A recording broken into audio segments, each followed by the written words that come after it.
ամուսնու կամ քո երեխաների հոր ասած օթում կախված լուրերը տիկին Աննա Հակոբյան որոնք են այդ լուրերը օրինակ կարաք մի օրինակ բերեք մի մարդուց որը չունենալով ոչ մի բան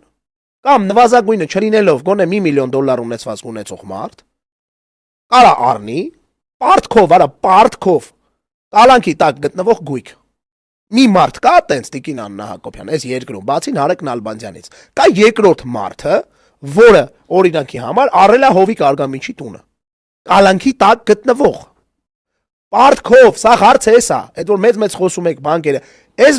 այսօր երեք Ամերիա բանկի նորից պարտքով $3 միլիոն վարկ են տվել այդքան միլիոնավոր դոլարի վարկեր ունեցող մարդուն